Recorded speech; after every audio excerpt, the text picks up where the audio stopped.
पंचायत चुनाव में जीते हुए मुखिया और वार्ड सरपंच, जिला परिषद और पंचायत समिति को मिलेगा विशेष प्रशिक्षण और बिहार की बेटियों यानी मैट्रिक और इंटर पास करने वाली छात्राओं को मिलेगा 10-10 हज़ार रुपये। और इधर बिहार के प्रारंभिक शिक्षकों का अब बढ़ेगा वेतन, 15% वेतन वृद्धि भी नियोजित शिक्षकों को होगा। इधर बिहार में टीकाकरण का 6 करोड़ के पार हुआ स्कोर। मंत्री के बेटे आशीष से 8 घंटे तक चली पूछताछ। कांग्रेस कार्य समिति की बैठक 16 अक्टूबर को। सभी जिलों में पिछड़ा वर्ग कन्या आवासीय स्कूल खोलने का बिहार सरकार का बड़ा ऐलान। और चीन का सैन्य जमवाड़ा चिंतनीय पर हम हैं सजग, नरवने। मुकेश अंबानी 100 अरब डॉलर वाले क्लब में हुए शामिल। और घाटी में आतंकी हमले में 2 जवान हुए शहीद, 2 जवान हुए जख्मी, क्षमा करेंगे जख्मी।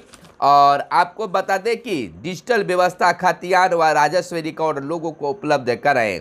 बिहार में बिजली की आपूर्ति में सुधार, फिर भी संकट है बिहार में बरकरार। और राज्य उच्च स्तरीय शिक्षा परिषद के लिए 20 पद हुए स्वीकृत। तेज ने तारापुर में उतारा अपना उम्मीदवार, पंचायत प्रतिनिधि सीखेंगे विकास करने के गुर।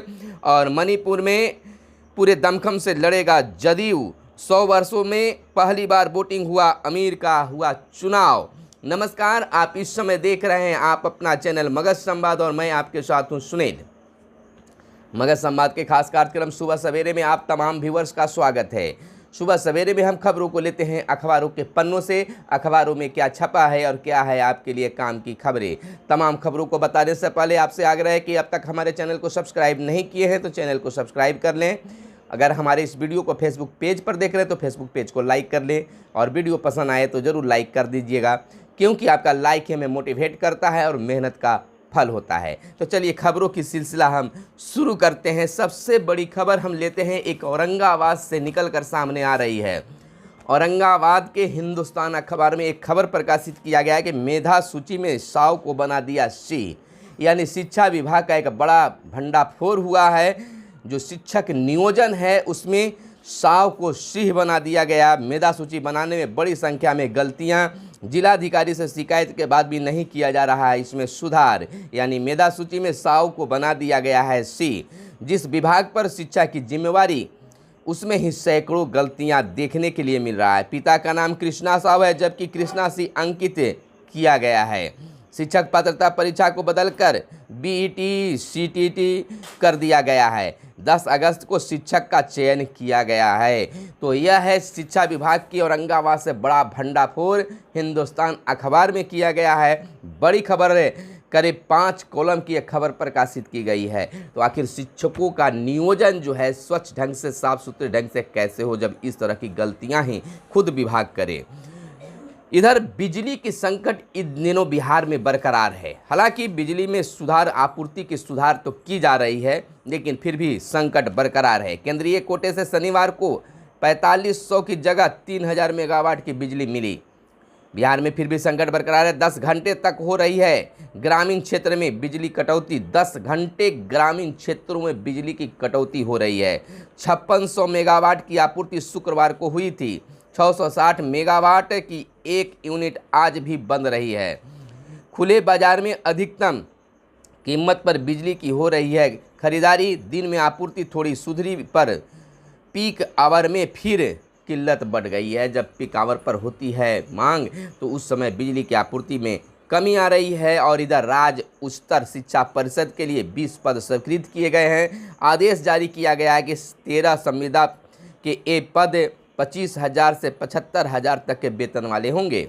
7 पद नियमित या प्रतिनियुक्त के आधार पर भरे जाएंगे। बिहार राज्य उच्चतर शिक्षा परिषद के लिए प्रस्तावित प्रशासनिक संरचना के लिए 20 पदों के सृजन की स्वीकृति शिक्षा विभाग ने दे दी है। इसमें से 7 पद नियमित अथवा प्रतिनियुक्त के आधार पर नियुक्त होने वाले पदाधिकारियों के, जबकि पदाधिकारियों एवं कर्मचारियों के 13 पर संविदा आधारित होंगे। संविदा की सिलसिला चल रही है। इधर संविदा आधारित 13 पद पर विचार चल रही है। अधिसूचना जारी होने वाली है। विधानसभा अध्यक्ष ने दी सरकार को बधाई। इधर आपको बता दें कि बिहार विधानसभा के अध्यक्ष विजय कुमार सिन्हा ने बिहार में कोरोना के खिलाफ दिसंबर तक 6 करोड़ लोगों को कोरोना का टीका लगाने के निर्धारित लक्ष्य को आज ही पूरा करने का सरकार को बधाई दी है। यानी कि इतनी बड़ी उपलब्धि के बाद हर तरफ से बिहार सरकार की चर्चा चल रही है, उपलब्धि बताई जा रही है। आपको बता दें कि बिहार में टीकाकरण 6 करोड़ के पार हो गए हैं। एक नया रिकॉर्ड, अपने ही रिकॉर्ड को बिहार ने तोड़ा है। देश में कोरोना टीकाकरण में शीर्ष 6ठा राज्य बना बिहार। 6ठा राज्य कोरोना टीकाकरण में बना है बिहार। लोगों को टीका लगाने के लिए राज्य में 8 बार विशेष अभियान चलाया गया। बिहार में 8 बार विशेष अभियान चलाया गया टीकाकरण को लेकर। अगर अब तक आपने टीका नहीं लिया है तो निश्चित तौर पर आप पहली या दूसरी डोज जो बचा हुआ है, पहली डोज भी नहीं लगाएं तो लगवाइए। अगर दूसरी डोज बचा हुआ है, समय पूरा हो गया है तो निश्चित तौर पर जाकर लगाइए। हम भी इसकी बात करते हैं, हम लोगों ने भी टीका लिया है, किसी प्रकार से कोई दिक्कत नहीं है। तो बिहार की एक बड़ी उपलब्धि है। 263 दिनों में 6 करोड़ टीकाकरण, यानी कि 263 दिन में 6 करोड़ जो है टीकाकरण किया गया है। कोरोना की रोकथाम को लेकर प्रयास फिलहाल जारी है। 4 करोड़ से अधिक लोगों को टीके की पहली डोज लगी अब तक राज्य में। 6 करोड़ में 4 करोड़ जो है पहली डोज लगी है और 2 करोड़ अभी दूसरी डोज देना बाकी है। इधर अगर हिंसा की बात करें, खीरी हिंसा की, तो मंत्री के बेटे जो आशीष से 8 घंटे पूछताछ की गई है। आपको बता दें कि आशीष मिश्रा को पुलिस लाइन के अंदर तक छोड़ गई थी एक कार, और पेशी के वक्त मंत्री पुत्र के साथ भाजपा सदर विधायक और मंत्री के प्रतिनिधि भी शामिल रहे। और खीरी कांड के आरोपी और केंद्रीय गृह राज्य मंत्री अजय मिश्रा टेनी का बेटा आशीष मिश्र उर्फ मोनू शनिवार को सुबह 10:40 पर क्राइम ब्रांच के कार्यालय में पर्यवेक्षण समिति के सामने पेश हो गया था और उसके बाद पूछताछ चली। और इधर आपको बता दें कि पर्यावरण अधिकार बना मानवाधिकार। संयुक्त राष्ट्र की मुख्य मानवाधिकार ने सुरक्षित, स्वच्छ एवं स्वस्थ सतत पर्यावरण को मानवाधिकार के रूप में मान्यता दे दी है। और इधर फसल रहमानी इमारत एसरिया के नए आमिर, यानी कि फसल रहमानी इमारत एसरिया के 8वें अमीर यानी अध्यक्ष चुन लिए गए हैं। उनका मुकाबला अनीसुर रहमान कासमी से हुआ। कुल 851 सदस्यों में 558 ने ही मतदान किया, जबकि 293 अनुपस्थित रहे। फैसला रहमानी को 347 जबकि अनीसुर रहमान कासमी को 196 ही मत प्राप्त हुए हैं। इधर पुष्कर एक्सप्रेस में युवती से गैंग रेप है। मुंबई से एक खबर निकलकर सामने आई है। महाराष्ट्र में मध्य रेलवे पर शुक्रवार देर रात लखनऊ मुंबई पुष्कर एक्सप्रेस ट्रेन में 20 वर्षीय महिला से कथित तौर पर दुष्कर्म की घटना सामने आई है। तो इस तरह की घटना रुकनी चाहिए, तमाम लोगों को आगे आना चाहिए। और रोकने के लिए कांग्रेस कार्य समिति की बैठक 16 अक्टूबर को खीरी प्रकरण, किसान समेत अन्य मुद्दों पर चर्चा होगी। पार्टी के कई नेता लंबे समय से बैठक की मांग कर रहे थे। इधर हेट्रो फार्मा समूह से 142 करोड़ की नकदी जब्त की गई है। और सभी जिलों में पिछड़ा वर्ग कन्या आवासीय स्कूल खोलने का ऐलान बिहार सरकार के द्वारा किया गया है। यानी कि मुख्यमंत्री ने अति पिछड़ा वर्ग कल्याण विभाग की समीक्षा बैठक में निर्देश दिए हैं। आपको बता दें कि सूबे के सभी जिलों में अन्य पिछड़ा यानी पिछड़ा अति पिछड़ा वर्ग कन्या आवासीय +2 स्कूल खुलेंगे। मुख्यमंत्री नीतीश कुमार ने शनिवार को इसकी घोषणा करते हुए पदाधिकारियों को आवश्यक कार्रवाई करने का निर्देश दिया है। मुख्यमंत्री ने एक अन्य मार्ग में पिछड़ा वर्ग एवं अति पिछड़ा वर्ग कल्याण विभाग की समीक्षा की और कई निर्देश पदाधिकारियों को दिए। यानी कि सभी जिलों में पिछड़ा वर्ग और अति पिछड़ा वर्ग के लिए कन्या आवासीय विद्यालय खोलने के लिए, स्कूल खोलने के लिए मुख्यमंत्री ने समीक्षा बैठक के दौरान आदेश दिए हैं। अब देखना यह होगा कि यह किस किस जिले में पहले खुलता है, कब से यह कार्य प्रारंभ होता है। इधर चीन को लेकर एक और बड़ी टेंशन सामने आई है कि चीन का सैन्य जमवाड़ा चिंतनीय पर हम सजग है, नरवणे। सेना प्रमुख MM नरवणे ने शनिवार को कहा है कि पूर्वी लद्दाख क्षेत्र में चीन की ओर से सैन्य जमवाड़ा चिंता का विषय है। उन्होंने कहा कि भारत चीनी सेना की सभी गतिविधियों पर कड़ी नज़र रखे हुए हैं। उन्होंने साफ तौर पर किया है कि चिंतनीय तो है, लेकिन हम लोग सजग हैं, सतर्क हैं। थल सेना ने कहा है कि अगर चीनी सेना अपनी तैनाती जारी रखती है तो भारतीय सेना भी अपनी मौजूदगी बनाए रखेगी, जो पीएलए के समान ही है। पूर्वी लद्दाख में वास्तविक नियंत्रण रेखा एलएसी से लगे कई क्षेत्रों में भारत और चीन के सेनाओं के बीच लगभग 17 महीनों से गतिरोध बना हुआ है। इधर मुकेश अंबानी को लेकर एक बड़ी खबर सामने आ रही है। मुकेश अंबानी $100 अरब वाले क्लब में शामिल हुए हैं। घाटी में आतंकी हमले में 2 जवान जख्मी हुए हैं। जम्मू कश्मीर के कुलगाम जिले में शनिवार को आतंकवादी हमले में 2 पुलिसकर्मी घायल हो गए हैं। स्थानीय अधिकारियों ने यह जानकारी दी है। और इधर हम आपको बता दें कि डिजिटल नक्शा खातियान व राजस्व रिकॉर्ड लोगों को उपलब्ध कराने की मांग गिरिराज सिंह ने किया है। केंद्रीय ग्रामीण विकास एवं पंचायती राज मंत्री गिरिराज सिंह ने राजस्व एवं भूमि सुधार विभाग के अधिकारियों को निर्देश दिया है कि राज्य में डिजिटल नक्शा खातियान व राजस्व रिकॉर्ड लोगों को उपलब्ध कराएं।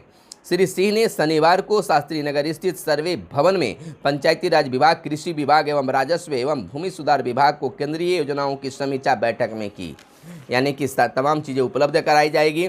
और इधर बिजली आपूर्ति को लेकर जैसा कि आप जान रहे हैं कि बिजली आपूर्ति इन दिनों बाधित है, लेकिन सुधार करने की प्रयास जारी है।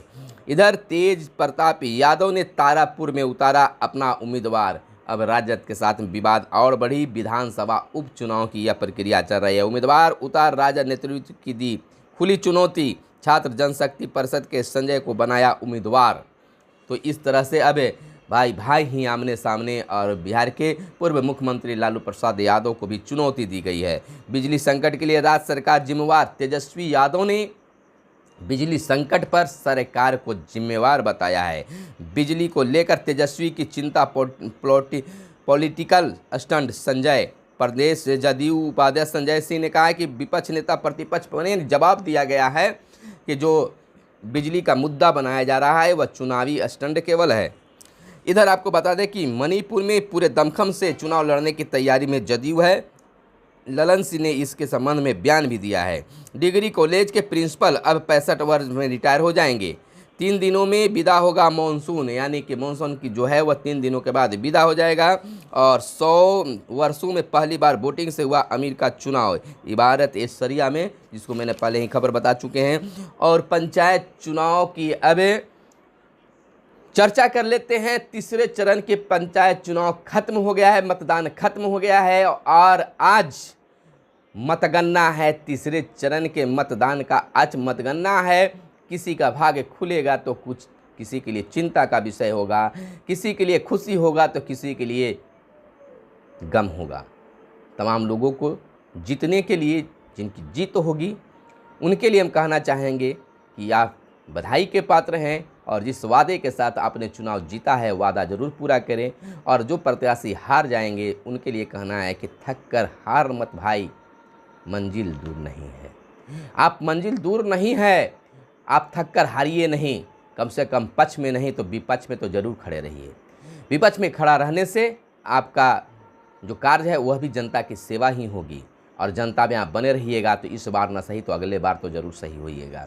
दूसरी बात, वार्ड मुखिया साहब यानी मुखिया जी, पंचायत समिति, जिला परिषद, सरपंच साहब के लिए एक बड़ी खबर निकलकर सामने आ रही है कि अब बिहार सरकार के द्वारा पंचायती राज विभाग के द्वारा एक बड़ी कदम उठाई जा रही है। जो प्रतिनिधि जीत कर आएंगे उनके लिए पंचायत प्रतिनिधि विकास करने का गुण सिखाएगी सरकार। बताएगी कि आप अपने पंचायत में, अपने वार्ड में कैसे आप विकास कर पाइएगा। इसके लिए अलग से कार्यशाला का योजना बनाया गया है। 400 मास्टर ट्रेनरों को अभी तैयार किया जा रहा है। 400 मास्टर ट्रेनरों को अभी से तैयार किया जा रहा है। पंचायत चुनाव के तुरंत बाद ही दिया जाएगा प्रशिक्षण के साथ प्रतिनिधियों को पुस्तकें भी दी जाएगी। एक पुस्तक दिया जाएगा, उसका आप अध्ययन कीजिएगा तो निश्चित तौर पर आपको अच्छा लगेगा। और विकास में वह बाधक नहीं बल्कि विकास के लिए वह सूचक बनेगा। विकास आप करने में आप सक्षम हो पाइएगा। तो यह ट्रेनिंग जो है बिल्कुल आपके लिए फ़ायदेमंद होगा। तो बिहार के प्रतिनिधियों के लिए एक अच्छी यह खबर है। दूसरी बात, बिहार की बेटियों की बल्ले बल्ले हो गई है। यानी मैट्रिक और इंटर पास छात्राओं को सरकार 10-10 हज़ार रुपया देगी, यानी बकाये भी है तो उसको भी देगी और नए सिरे को जो है उसको भी देगी। और इधर बिहार के शिक्षकों को लेकर एक बड़ी खबर निकलकर सामने आ रही है कि बिहार के शिक्षकों को 15% वेतन वृद्धि का लाभ जो है वह शीघ्र मिलेगा। और आपको बता दें कि प्रारंभिक विद्यालयों में सहायक शिक्षकों को बढ़ जाएगा वेतन, शिक्षकों के साथ प्रधानाध्यापक को मिलेगा वित्तीय उन्नयन का लाभ। राज्य में राजकीयकृत प्रारंभिक विद्यालयों में सहायक शिक्षकों एवं प्रधानाध्यापकों को भी वित्तीय उन्नयन का लाभ मिल गया है। इसमें सहायक शिक्षकों एवं प्रधानाध्यापकों का वेतन बढ़ जाएगा। राजकीयकृत प्रारंभिक विद्यालयों में सहायक शिक्षकों एवं प्रधानाध्यापकों को वित्तीय उन्नयन का लाभ देने से संबंधित संकल्प शिक्षा विभाग ने जारी कर दिया है और इस पर कैबिनेट की मुहर पहले ही लग चुकी है। राजकीयकृत प्रारंभिक विद्यालयों के सहायक शिक्षकों को प्रधानाध्यापक को यह लाभ राज्य वेतन आयोग की अनुशंसा के मद्देनजर में दिया गया है। और इधर बिहार के नियोजित शिक्षकों का 15% वेतन वृद्धि का लाभ दीपावली के सौगात के रूप में मिलने जा रही है और दिसंबर के बाद बिहार के नियोजित शिक्षकों का तबादला भी संभव हो पाएगा। तो यह थी आज की बड़ी खबर। आप देखते रहिए मगध संवाद को। फिर मिलते हैं अगले वीडियो में। फिलहाल दीजिए हमें इजाज़त। धन्यवाद। जय हिंद, जय भारत, वंदे मातरम।